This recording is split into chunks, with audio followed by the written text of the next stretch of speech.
In a medium voltage substation with a grounded capacitor bank, a small amount of ground current is normal, typically in the range of 0.1 to 0.5 amps per megavolt ampere reactive of capacitor capacity.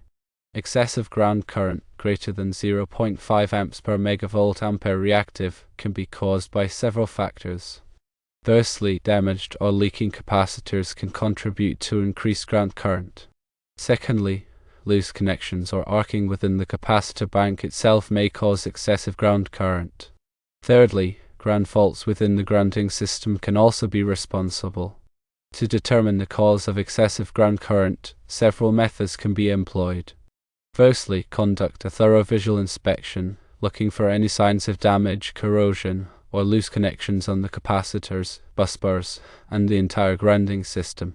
Secondly, perform a thermographic inspection utilizing an infrared camera to detect any hot spots, which may indicate areas of excessive current flow.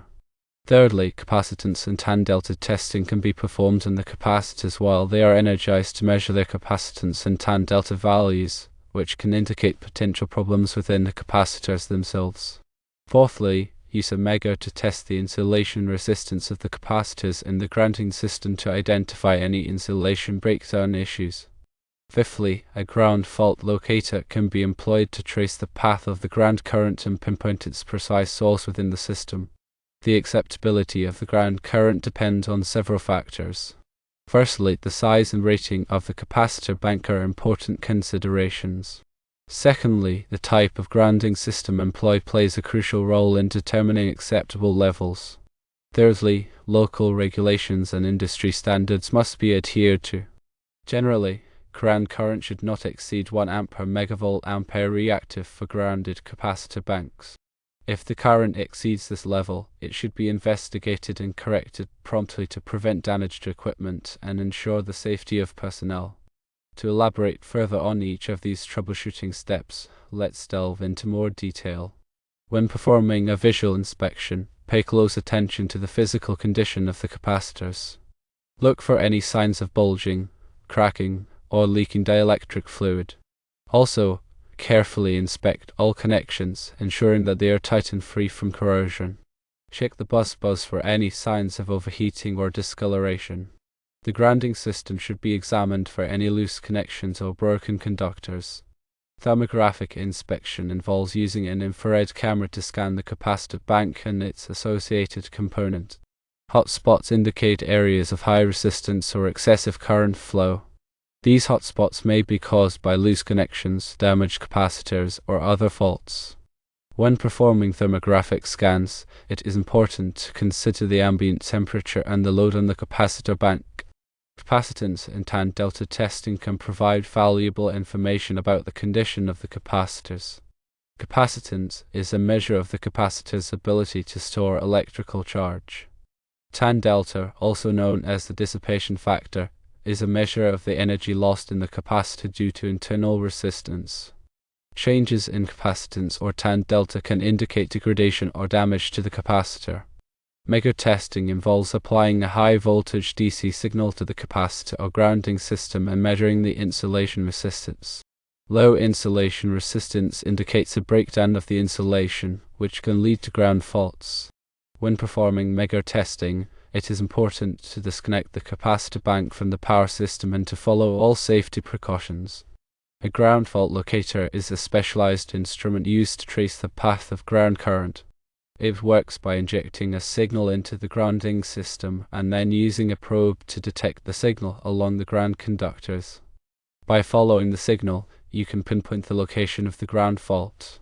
When using a ground fault locator, it is important to ensure that the power system is de-energized and grounded. In addition to these troubleshooting steps, it is important to regularly monitor the ground current in the capacitor bank.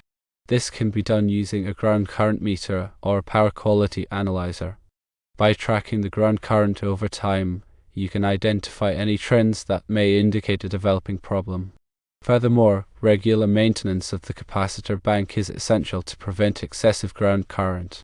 This includes cleaning the capacitors, tightening connections, and inspecting the grounding system.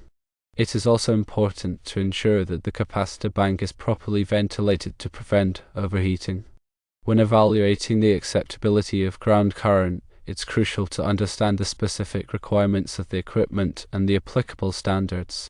As mentioned earlier, 1 amp per megavolt ampere reactive is a general guideline, but the actual acceptable limit may vary.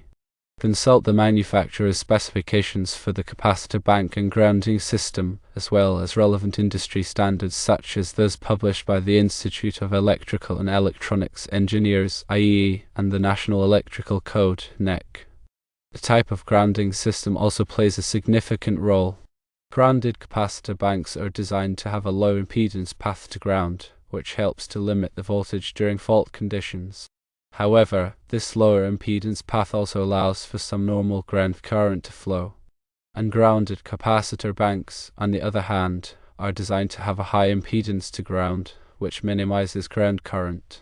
However, ungrounded systems can be more susceptible to voltage transients and may require additional protective devices. Local regulations and utility requirements may also dictate the acceptable level of ground current. Utilities often have specific requirements for power quality and grounding practices to ensure the stability and reliability of the power grid. Exceeding these limits can result in penalties or even disconnection from the grid. Therefore, it is essential to be familiar with all applicable regulations and requirements. Correcting excessive ground current is crucial for several reasons. Firstly, it can prevent damage to the capacitor bank and other equipment. Excessive ground current can cause overheating, insulation breakdown, and even catastrophic failure. Secondly, it can improve power quality. Excessive ground current can contribute to voltage distortion and other power quality problems. Thirdly, it can enhance personnel safety. Excessive ground current can create a shock hazard for personnel working near the capacitor bank. To correct excessive ground current, it is necessary to identify and address the root cause. This may involve replacing damaged capacitors, tightening loose connections, repairing ground faults, or upgrading the grounding system. In some cases, it may be necessary to add additional protective devices, such as surge arresters or ground fault relays. It's also worth noting that some ground current may be caused by harmonic currents in the power system. Harmonic currents are currents with frequencies that are multiples of the fundamental frequency of the power system. These currents can be generated by nonlinear loads, such as variable frequency drives and electronic ballasts. Harmonic currents can cause excessive heating in capacitors and other equipment, and they can also contribute to ground current. If harmonic currents are suspected, it may be necessary to install harmonic filters to reduce their levels. In summary, understanding and managing ground current in medium voltage capacitor banks is essential for ensuring the reliability, safety, and power quality of the electrical system. By following the troubleshooting steps outlined above and adhering to applicable standards and regulations, you can effectively identify and correct excessive ground current problems. This proactive approach will help to protect equipment, improve power quality, and enhance personnel safety. Remember to always prioritize safety when working with electrical equipment. To energize and ground the equipment before performing any testing or maintenance. Wear appropriate personal protective equipment, such as gloves and safety glasses. And consult with qualified electrical professionals if you have any questions or concerns. Now let's consider a few specific scenarios to illustrate how these principles apply in practice. Suppose you are called to investigate a medium voltage substation where the ground current in a capacitor bank is measured to be 1.2 amps per megavolt ampere reactive. This exceeds the general guideline of 1 amp per megavolt ampere reactive, so further investigation is warranted. Firstly, you would perform a visual inspection of the capacitor bank, looking for any signs of damage or loose connections. If you find any damaged capacitors, they should be replaced immediately. If you find any loose connections, they should be tightened. Secondly, you would perform a thermographic inspection of the capacitor bank. If you find any hot spots, this may indicate a problem with a specific capacitor or connection. The hot spot should be investigated further to determine the root cause. Thirdly, you would perform capacitance and tan delta testing on the capacitors. If any of the capacitors have abnormal capacitance or tan delta values, they should be replaced. Fourthly, you would perform megar testing on the capacitors and the grounding system. If the insulation resistance is low, this indicates a breakdown of the insulation, which can lead to ground faults. The source of the insulation breakdown should be identified and repaired. Fifthly, you would use a ground fault locator to trace the path of the ground current. This will help you to pinpoint the source of the ground fault. Once you have identified the source of the ground fault, you can take steps to correct it. In another scenario, suppose you are performing routine maintenance on a medium voltage substation and you notice that the ground current in a capacitor bank has been gradually increasing over time. This may indicate a developing problem, even if the ground current is still within acceptable limits. In this case, you would perform the same troubleshooting steps as described above to identify the cause of the increasing ground current. Early detection and correction of problems can prevent more serious issues from developing in the future. Also, keep in mind that the characteristics of the load connected to the substation can also influence the ground current in the capacitor bank. For example, if the load includes a large number of nonlinear loads such as variable frequency drives or electronic ballasts, this can generate harmonic currents that contribute to ground current.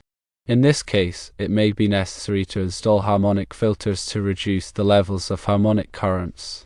In addition to the technical aspects of ground current management, it is also important to consider the economic implications.